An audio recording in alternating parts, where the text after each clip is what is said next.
Game on. This is just pure politics. And Santorum, he can't afford a loss in Pennsylvania. Well, what can he afford? Mark Halperin, if you're funding the super PAC that's supporting Rick Santorum, are you going to take this through Pennsylvania and beyond? Well, they haven't had much money even from the super PAC side for a while. You talk about Santorum in 16. I think there are two caveats, though. One is, if Romney wins, there is no 16. Or three caveats. If Romney wins, there's no 16. Two, 16 has got a lot of powerful people running in the Republican Party. Nobody thinks Romney's going to win. You know, well, let's just be honest. Can we just say this for everybody at home? Can we just say this for everybody at home? He might. The Republican establishment, I've yet to meet a single person in the Republican establishment that thinks Mitt Romney's going to win the general election this year. They won't say it on TV because they've got to go on TV and they don't want people writing them nasty emails. I obviously don't care. But I have yet to meet anybody in the Republican establishment that worked for George W. Bush, that works in the Republican Congress, that worked for Ronald Reagan, that thinks Mitt Romney's going to win the general election. I don't totally agree with that. But even if you think Romney's going to lose, there's still, look, 16, if Romney loses, there's so many strong candidates out there. Who? Mitch Daniels, Bobby Jindal, Haley Barbour, I'm not Haley Barbour, Chris Christie, Paul Ryan, Jeb Bush.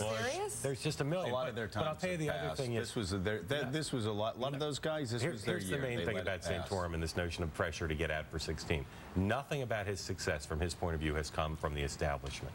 He doesn't feel he needs the establishment to like him to have a future in 16. So I just don't think any of that's going to get him out of the race. Maybe so. It's really helpful to the party. It's great time. Well, listen, I think everybody should do what they feel like they have to do. And I'm not talking about what's in the best interest of the party, because I personally don't think nominating a big government Republican is in the best interest of my party. That said, if you're just looking at this and just analyzing it, I've always said, from Newt Gingrich's point of view, fight all the way to Tampa. You were built for this, Newt. But for Rick Santorum's point of view, a guy that has proven he deserves another chance in 2016. Save yourself. Save yourself. Don't embarrass yourself in your home state of Pennsylvania. You don't have the resources now. You don't have the organization now.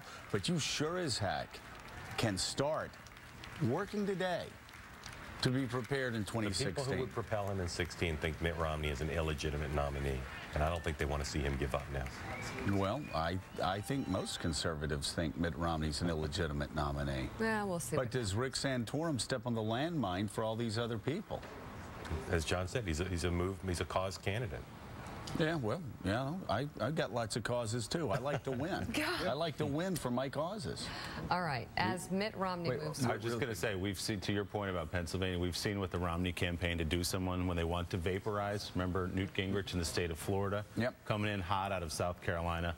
Mitt Romney's campaign decided it was time to put an end to that, and they did very quickly, and they probably will decide to do the same to Rick Santorum if he stays in Pennsylvania. If I'm Mitt Romney, I get the B-52s, and I just take them up over Pennsylvania. Dresden. You turn Pittsburgh into Dresden. It's a firebombing of political proportions, the likes of which Rick Santorum's ever seen. All right, so now